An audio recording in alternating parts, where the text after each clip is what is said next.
Thanks for being here. Another packed room. It's good to see. We'll begin with a scheduling update today. President Trump will commemorate the 24th anniversary of 9/11 on Thursday with a visit to the Pentagon Memorial in the morning, followed by an appearance at the New York Yankees game at Yankee Stadium in the Bronx on Thursday evening. Next week, as you all know, the President and the First Lady will depart for their historic state visit to the United Kingdom on Tuesday, and they return to Washington on Thursday. Today, I would like to address the tragedy that has not received nearly enough media attention, the brutal murder of Irina Zarutska. Here are the facts that many outlets have shamefully and intentionally failed to report until President Trump drew attention to it. On August 22nd, Irina Zarutska was stabbed to death on the rail system in Charlotte, North Carolina, by a savage career criminal. This is a public transportation system that many in the area use every single day to go to school and work. Irina was on the train that night traveling home from her job at a pizzeria, still in uniform from her shift. This beautiful, innocent 23-year-old young woman was a Ukrainian refugee who had recently fled her country for a chance at a safer life and a promising new beginning here in the United States of America. But tragically, a public transportation system in a major American city was more dangerous than the active war zone that she left. The President and the entire White House are praying for her family and friends during this unimaginably difficult time. But while we extend our thoughts and prayers, we must also seek justice for this crime and call attention to this heinous incident. Surveillance video of the killing was finally released to the public this past Friday. It shows the alleged killer, DeCarlos Brown Jr., pull out a knife, get up from his seat behind Irina, and prepare to thrust a blade into her neck before the released footage gets cut. This is pure evil on full display. The most enraging and unacceptable part of this story is that her death was entirely preventable. DeCarlos Brown never should have been on that train that night. In fact, he should have been behind bars.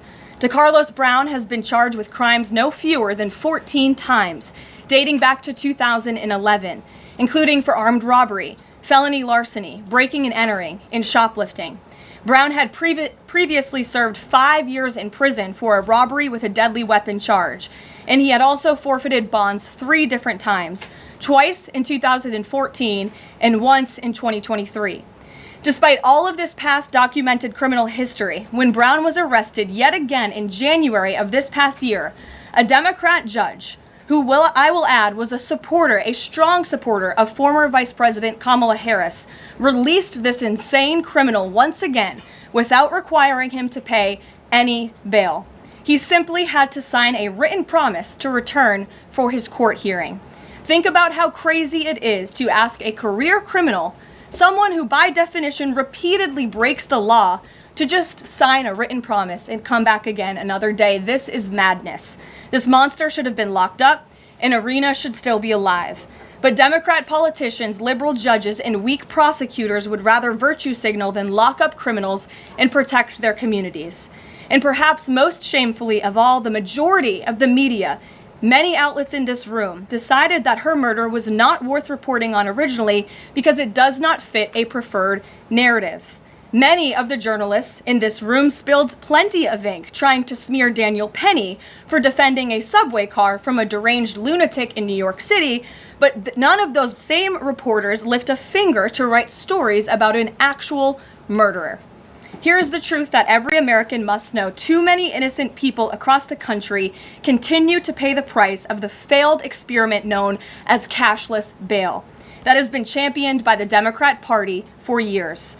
All the way back in 2020, North Carolina's then Democrat Governor Roy Cooper established a so-called task force for racial equity and criminal justice. Sounds nice, but it's not. That task force was co-authored by then Attorney General and current Democrat Governor Josh Stein. It recommended, quote, reimagining public safety to, quote, promote diversion and other alternatives to arrest.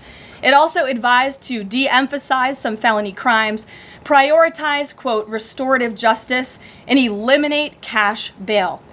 Democrats in North Carolina and nationwide are consumed with pushing a woke, soft-on-crime agenda, no matter how many innocent Americans suffer as a result.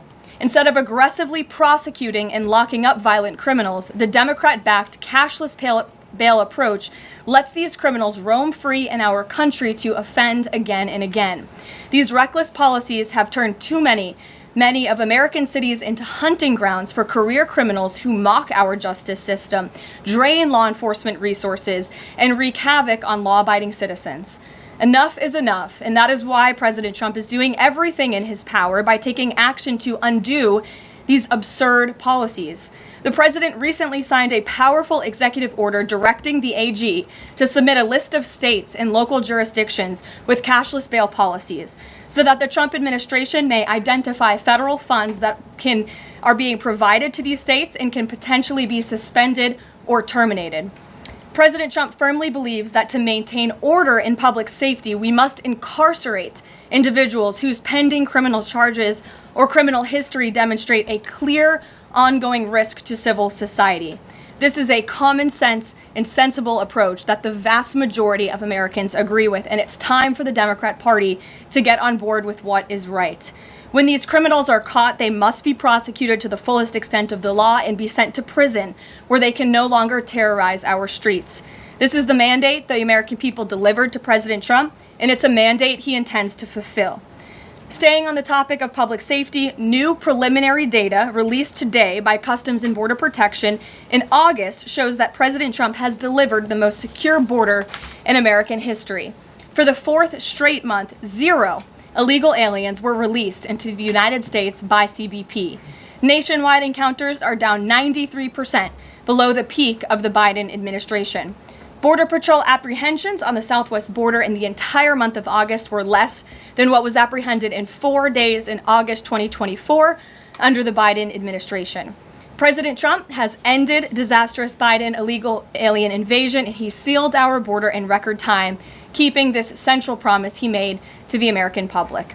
With that, I will take your questions. Here in our new media seat today, we have Michael Schellenberger, who is the founder of Public News with nearly 2 million readers and subscribers. Michael, thank you for being here today. Thank you. And why don't you kick us off? Sure. Thank you for making space for new media. Nice to meet all of you. It's great to be here.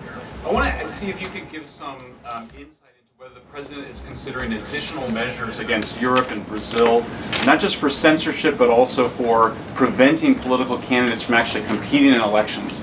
We've now seen in Romania, France, and now Germany with Joachim Paul, efforts to basically just prevent candidates from being able to compete in elections. The president has shown some concern around President Bolsonaro, who's being prevented from running. All of this is coming in the context of increased censorship of online platforms, of American platforms, and efforts to censor Americans. I'm personally being investigated under criminal investigation with my Brazilian colleagues for publishing the Twitter Files Brazil. We're very grateful that the president has imposed Magnitsky sanctions on the judge. Is the president considering additional actions, given that it appears that they're going to end up with a conviction against President Bolsonaro, preventing him from running?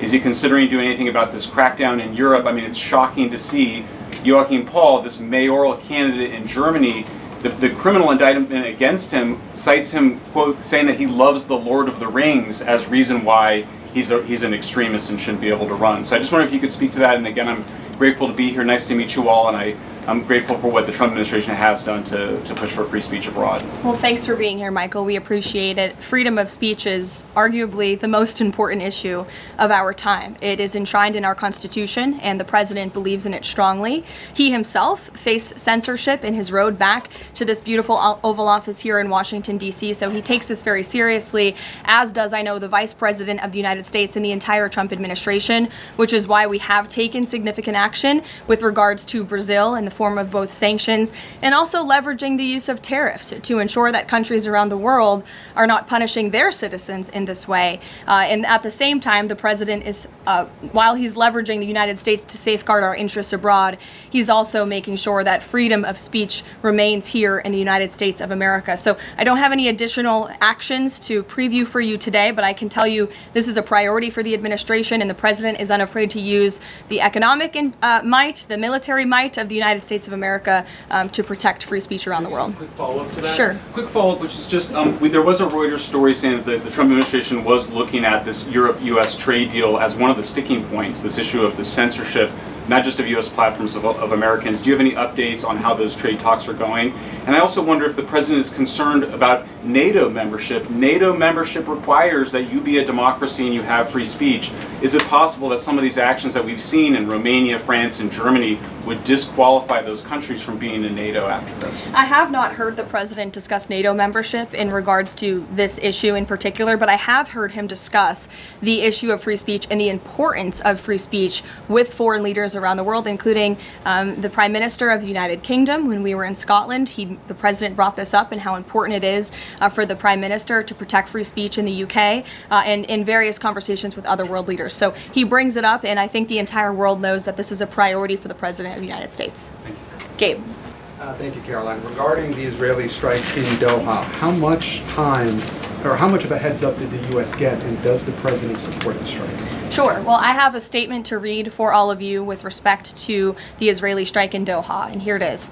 This morning, the Trump administration was notified by the United States military that as Israel was attacking Hamas, which very unfortunately was located in a section of Doha, the capital of Qatar. Unilaterally bombing inside Qatar, a sovereign nation and close ally of the United States that is working very hard and bravely taking risks with us to broker peace, does not advance Israel or America's goals. However, eliminating Hamas, who have profited off the misery of those living in Gaza, is a worthy goal. President Trump immediately directed Special Envoy Witkoff to inform the Qataris of the impending attack, which he did. The president views Qatar as a strong ally and friend of the United States and feels very badly about the location of this attack. President Trump wants all of the hostages in Gaza and the bodies of the dead released, and this war to end now. President Trump also spoke to Prime Minister Netanyahu after the attack. The Prime Minister told President Trump that he wants to make peace, and quickly. President Trump believes this unfortunate incident could serve as an opportunity for peace. The president also spoke to the Emir and Prime Minister of Qatar and thanked them for their support and friendship to our country. He assured them that such a thing will not happen again on their soil. And to be clear, the president disagrees with the location of the strike, and that he passed that along to the Prime Minister Netanyahu. The president just confirmed that in the statement that I just read to you, which I spoke with him about before coming out here. Caroline, Jackie. Thank you, Caroline. So is the president upset with Netanyahu now?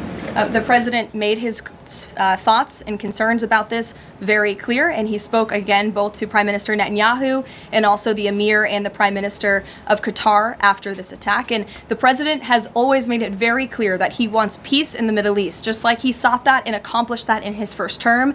He expects all of our allies and friends in the region, that includes both Qatar and Israel, to seek peace as well. And he wants to see that happen, and he's working with all of our allies in the region to get that done. Are there any consequences, so to speak, for Netanyahu doing this, as it sounds, against the president's wishes, or at least his belief that it was appropriate?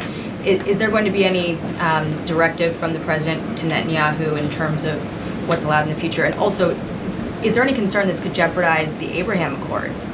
Look, that's a decision only the president can make. With respect to your first question, to answer your second question, as you heard from the president, he said he believes that this can serve as an opportunity for peace, and he's still actively and aggressively pursuing it with all of our allies and partners in the region. Jennifer. Just to follow up on that, Caroline, are you able to say how often the president spoke to the Prime Minister of Israel before this? Because that's one question. And then what did he mean on Sunday when he posted, "I've given my last warning to Hamas," etc.? He wasn't talking about this strike on Doha? No, he was not. As I told you, the Trump administration was notified by the United States military that Israel was attacking Hamas, and the president spoke to the Prime Minister after the attack, as well as, again, the Emir and the Prime Minister of Qatar. And I know Secretary Rubio and Special Envoy Witkoff were present for that call with the Qataris as well.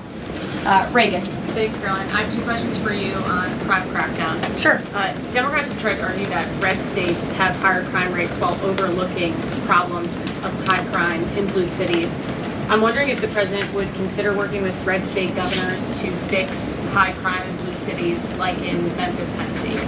So first of all, I want to get to the premise of your question, Reagan, which is being pushed by Democrats, that there is crime in red states. Of course, there is crime in all states, but the crime in these cities is all in cities that are run by Democrats. If you look at the list of the top 20 high crime cities in the United States, every single one, with the exception of one in Louisiana, is run by a Democrat. And these Democrats have supported the same policies that I spoke about at the beginning of this briefing, like cashless bail. If you look at a red state, Mississippi, but a Democrat-run city in that state, Jackson, in 2019, Jackson, Mississippi, eliminated cash bail for virtually all misdemeanor cases. And while Jackson is not formally a sanctuary city, the state of Mississippi formally banned sanctuary cities, and this city has acted as a de facto sanctuary city for criminals and illegal aliens since 2017. Same thing, Birmingham, Alabama, a Democrat-run city in a red state. In 2017, the Birmingham City Council unanimously passed a resolution, quote, committing to establish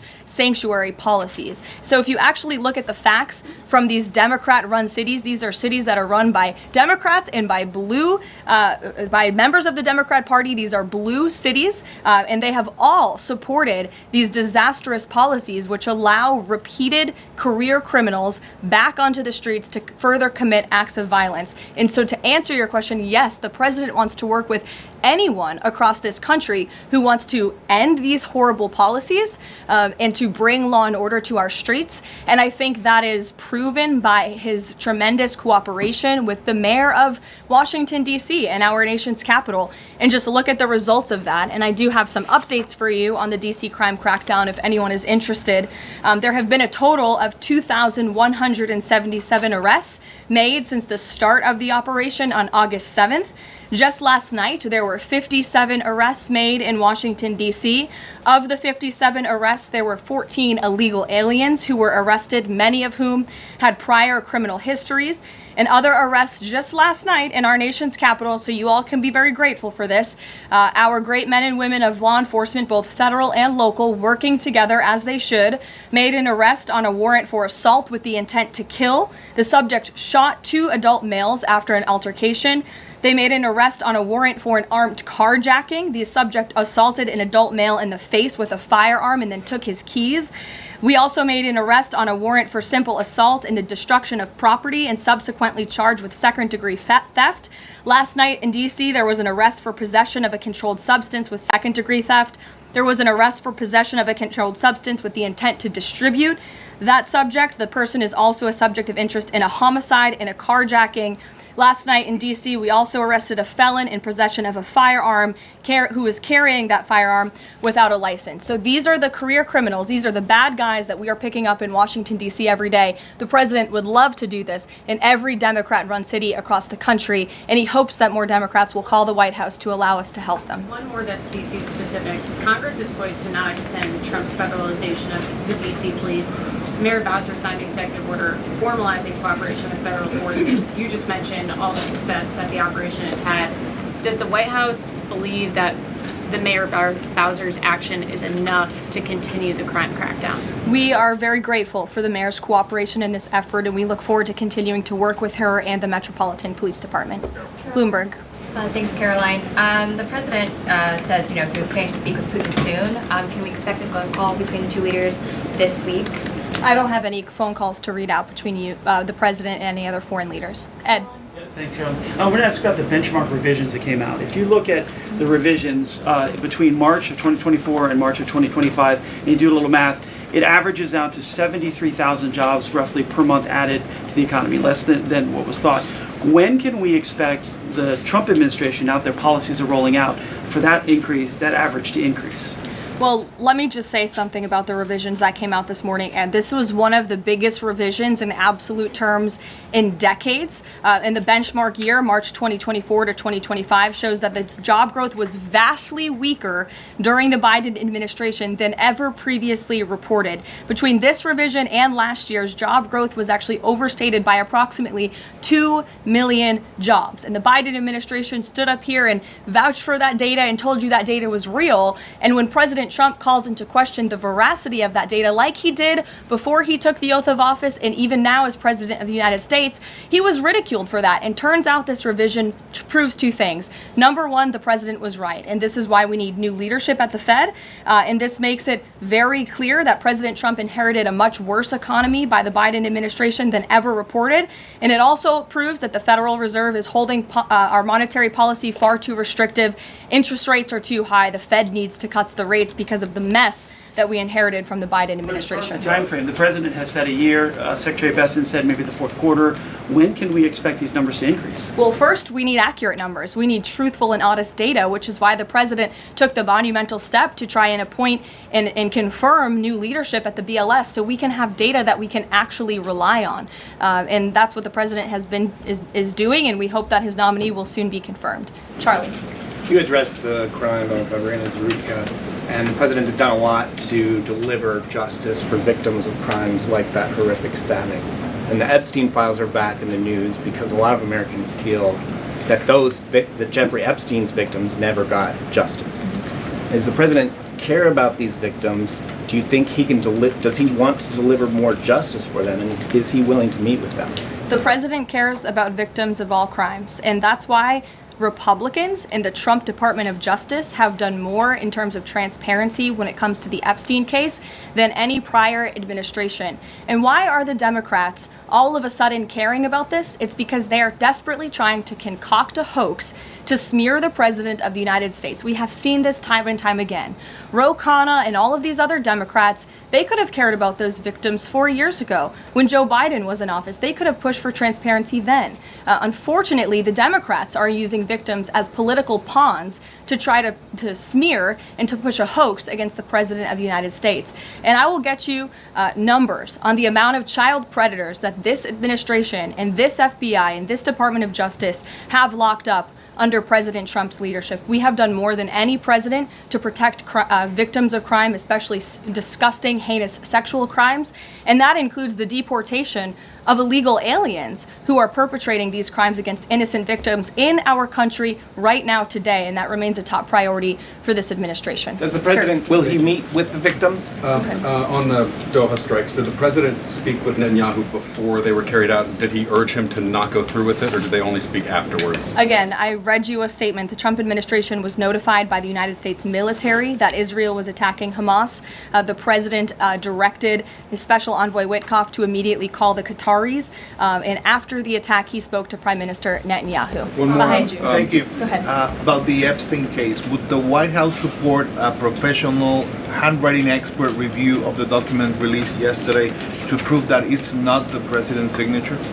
Sure, we would support that. And in fact, I have already seen many forensic analysts of signatures coming out. I believe it was the Daily Signal that published a piece with 3 separate signature analysts who said that this absolutely was not the president's authentic signature. And we have maintained that position all along. The president did not write this letter. He did not sign this letter. And that's why the president's external legal team is aggressively pursuing litigation against the Wall Street Journal, and they will continue to. Christian. Thanks, Caroline. Following up on Ed, now that we have these revised jobs numbers, is the president concerned at all that price spikes, stemming from his tariffs through the end of the year, might actually be driving the country towards a depression or a recession? What I'm asking is he committed to these policies now that we know how faulty the jobs data was? The president is committed to his policies because his policies are working, Christian. And there have been a lot of people fear-mongering about inflation in this room, but it just has not come to fruition. On a monthly basis, CPI inflation has now come in at or below the market's expectation for 6 consecutive months, every month that President Trump has been in office. Overall, inflation has run at a 1.9% average pace in the president's first 6 months in office. I would have told all of you that in January, you would not have believed me, but those are the facts and those are the numbers. And we also see many other positive signs in economic indicators like real GDP. In the second quarter, it was revised up to 3.3%. That beat the market's expectation. We know there's a capital spending boom right now, which we know is one of the greatest economic indicators of job growth. We know wages are increasing at a far faster pace than they were under the previous administration. We see productivity in the second quarter was also revised up up to a strong 3.3%. In total industrial production, factory output also surged. All of this means the economy is moving, people are working, people are spending money. You look at consumer spending, that is also ticking up and in the right direction. And a large part, it's because of the incredible work the president has done in terms of energy and unlocking our energy dominance in this country. Again, these jobs, the numbers from the BLS today prove that the economy was an absolute mess, and we are working every single day to fix it, and all of those indicators I just read for you are positive sign of what is to come. Just one more quickly on Sure, trade, Caroline. Danny. Just wanted to get a bit of clarity on the sequence of events for the Doha attack and the notification. You said that the US military notified, if I got it right, the Trump administration was notified by the US military. That's right.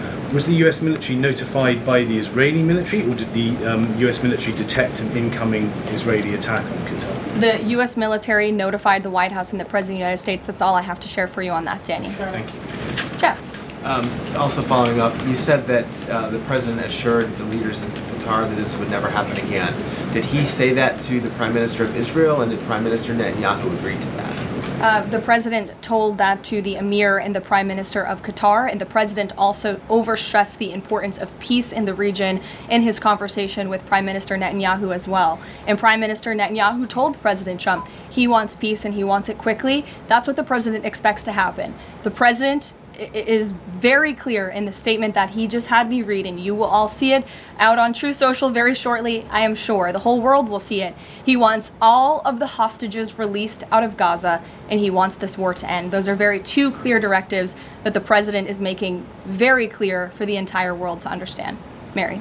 But Qatar obviously has been helping to negotiate these ceasefire talks. Does the president think that Israel is undermining negotiations by striking Qatar? Is he concerned that Qatar's no longer going to want to play that intermediary role? Well, I think the president addressed that in the statement. I can read the whole thing for you again. I think it's very thorough because the president wanted to address all of your questions. We wrote, unilaterally bombing inside Qatar, a sovereign nation and close ally of the United States that is working very hard and bravely taking risks with us to broker peace, does not advance Israel or America's goals. However, eliminating Hamas, who have profited off the misery of those living in Gaza, is a worthy goal. So he answered that question and to be himself. Clear, you can't say that Israel informed the U.S. What I can tell you is the United States military informed the Trump administration. Thank you. A quick follow on that. Can you tell us when the U.S. military was notified, given that the largest U.S. military base is in Doha? And then I have a question on D.C. crime.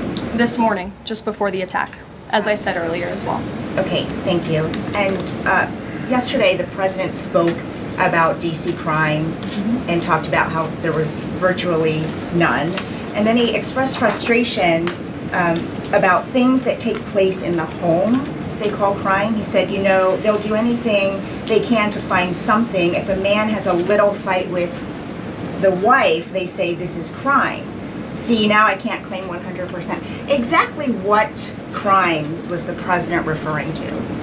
He wasn't referring to crimes. That's exactly the point he was making, Ouija. What the president is saying is that these crimes will be made up and reported as a crime to undermine the great work that the federal task force is doing to reduce crime in Washington, D.C. And I think the president has every reason to believe that, given the efforts of many reporters in this room who actively seek to undermine the president and what he's doing in our nation's capital. We all know that deep inside you all agree with this because you all live here, and I'm sure you are very grateful for the administration's efforts to make the city, which we all reside in, much safer for ourselves and our families. Michael. Thank you, Caroline. Florida Congressman Randy Fine is calling for judges to face consequences if the violent repeat offenders they release go on to commit new crimes. Is that something the president supports?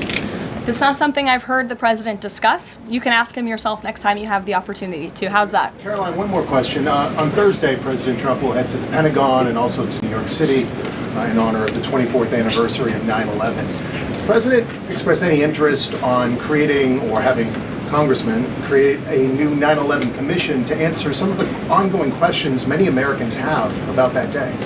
I, again, have not heard the president discuss that. You're welcome to ask him yourself, but I do know he very much looks forward to going to both the Pentagon and the Yankees game in New York City on Thursday to commemorate the 24th anniversary. As you know, the president is a New Yorker at heart. He loves the city very much. It is his home, and you'll hear more about that on Thursday when the president speaks on this himself. Kelly.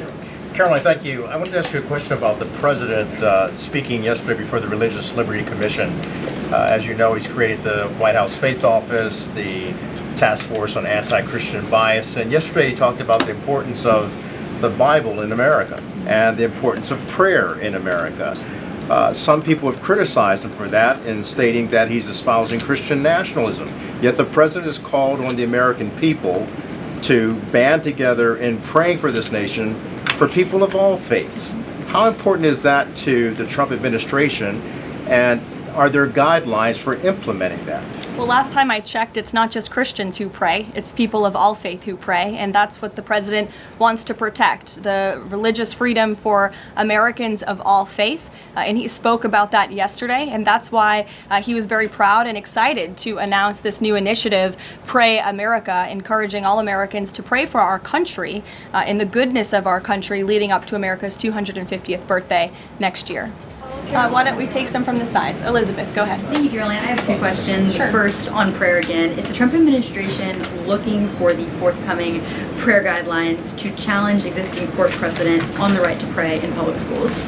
Well, the president spoke about that yesterday, and some of the changes we are making to ensure that the religious liberties of America's students and our youth are respected in public schools. In fact, he had a young student and invited him on stage to share his story about how when this young boy spoke about biological and biblical truth in his classroom, he faced consequences for that, and how Americans of faith should not be facing consequences for expressing their religious freedom and their religious views. Not in any public school in America should that be happening. You heard the president talk about that yesterday.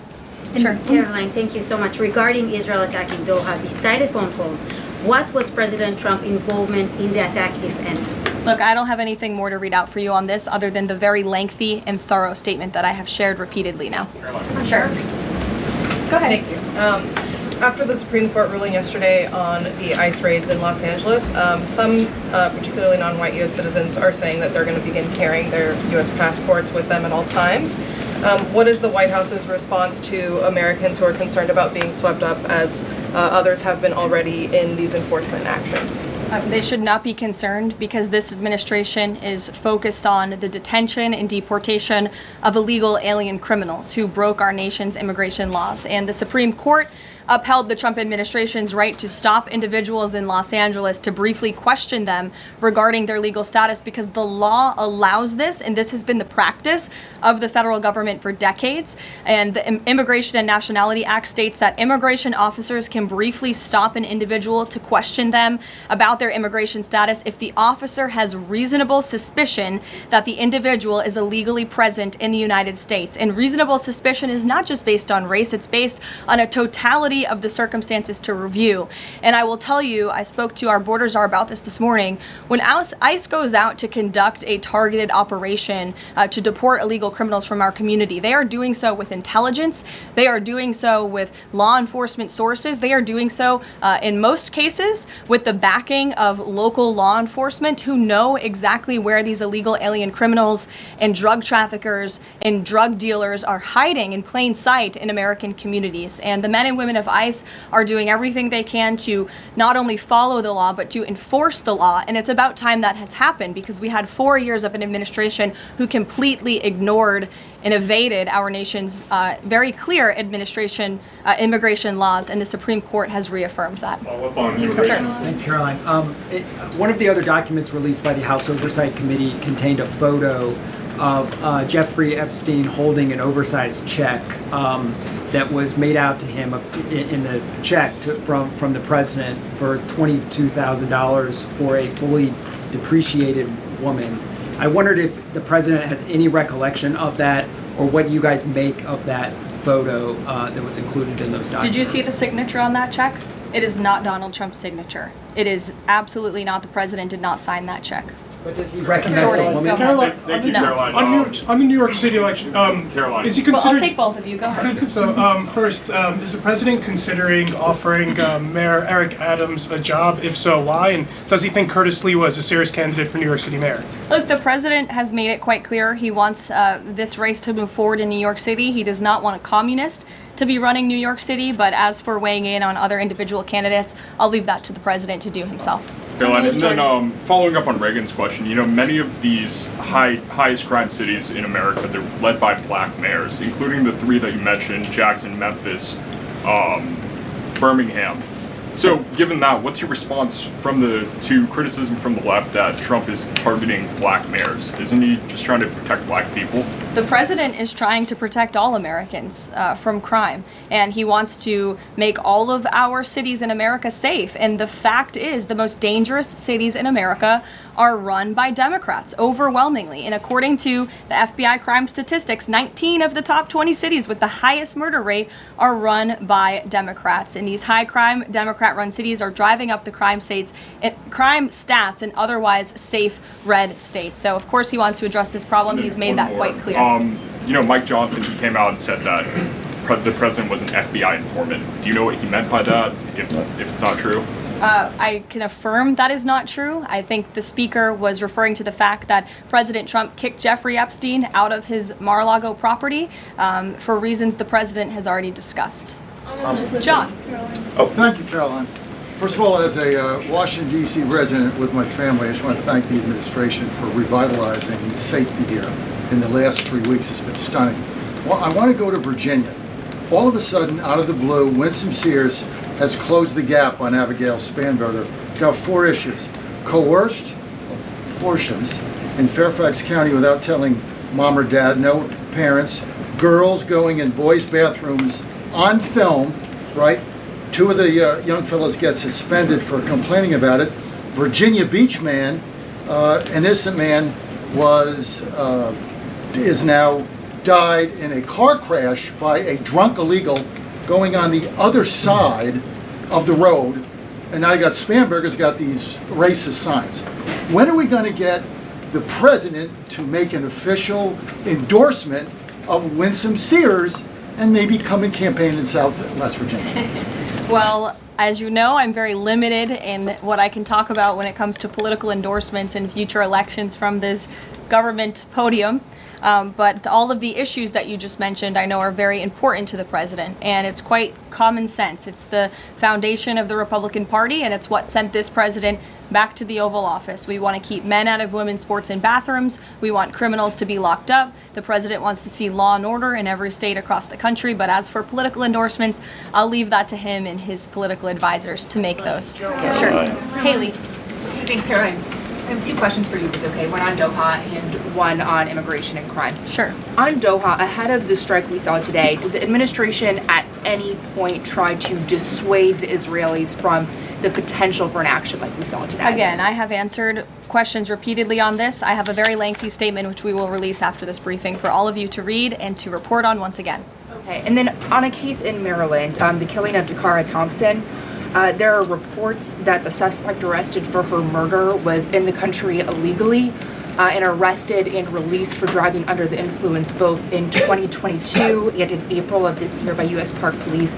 Is the administration looking into what process allowed this to take place? Yes, we absolutely are. As soon as we saw this case, we ensured that the Department of Homeland Security and the Department of Justice were on it, and I can assure you that they are. This is another heinous act of violence against someone who should have never been in our country illegally in the first place, and that's exactly why the deportation of illegal criminals from our country is a top priority for this administration, and it's something that is happening every single day. And I would encourage all of you to continue to report on the very violent illegal alien criminals that we are deporting daily from American communities across the country. We will never understand how many lives have been saved by these efforts, or how many lives would have been lost if not for this president and the administration's policy to deport illegal criminal aliens. On tariffs? Thanks, Caroline. Follow-up on Charlie's question. Would the president meet with the Jeffrey Epstein victims? I don't have any meetings for you to read out on that.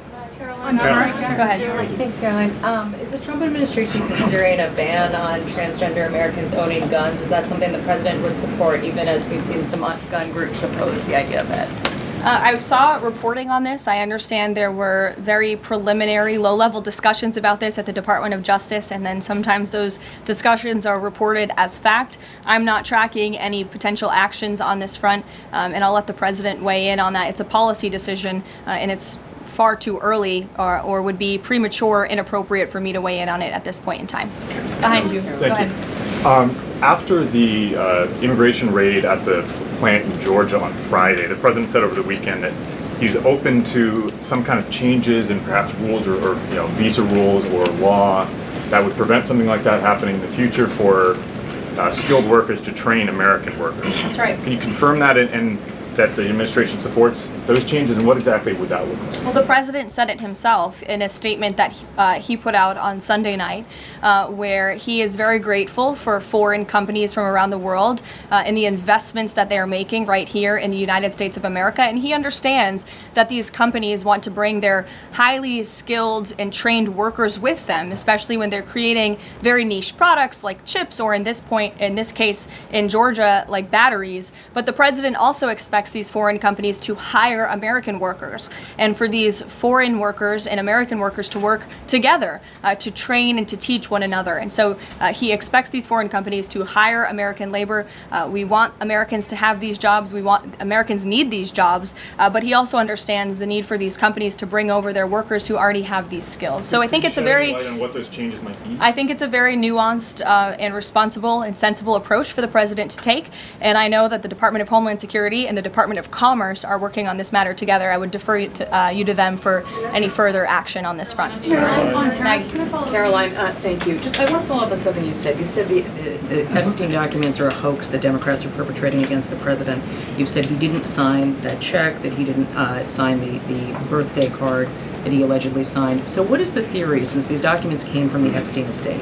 Who is I guess in your view, faking these documents? I did not say the documents are a hoax. I said the entire narrative surrounding Jeffrey Epstein right now that is absorbing many of the liberal cable channels on television is a hoax that is being perpetuated by opportunistic Democrats like Ro Khanna and the others whom you saw on that press conference outside of Capitol Hill, who are trying to push this hoax against the President of the United States. What exactly is the hoax? I'm just trying to understand what's fake. What's fake is not the documents. The hoax is the Democrats pretending to care about victims of crime when they do not care about victims of crime, when they have done nothing to solve crimes, when they have done nothing to lock up child pedophiles and child rapists across the country, and when they are now using victims as political props to try and, again, smear the President of the United States and drag on this bad story about him. It is a distraction. The Democrats view this story as nothing more than an attempt to distract from the accomplishments and the achievements of this administration.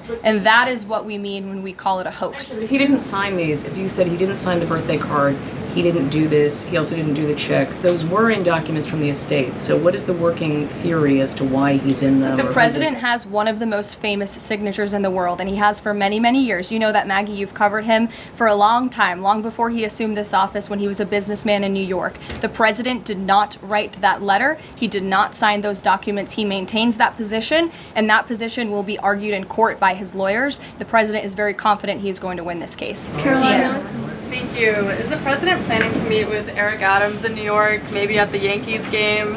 And has he personally talked to him about the race? I am not tracking any meeting with Mayor Adams at this time, but if that happens, I'm sure the New York Post will be one of the first people to know about it. I'll take a couple more questions. Why don't we go to the back? Tom Dempsey with News Nation. Regarding the growing U.S. military News presence... Nation, all the way in the back. Regarding the U.S. military, the growing U.S. military presence in the Caribbean, when asked directly about possible future military action, President Trump responded, "You're going to find out." What could the U.S. public expect of that situation moving forward, and what sort of ongoing threat does Trendy or Agra present? I think it would be very unwise of me to preview what the president meant from this podium. But I think what the heart of what the president was saying, I know what the heart of what the president was saying and this administration believes, is that the regime in Venezuela is illegitimate. And it is unacceptable to this president and this administration to traffic illegal, deadly drugs into the United States of America. And that's why the president and the administration took very strong action against a boat and 11 narco-terrorists in international waters, as you all saw. I think that sends a very strong message to drug traffickers around the world. The president will not tolerate it, and the amount of drugs on that boat represents the lives of thousands of Americans that could have been killed by that deadly poison, and we're not going to allow that deadly poison to come into our country. The president will be signing a proclamation in the Oval Office later this afternoon, and we will see you all later. Thank you. Thank you.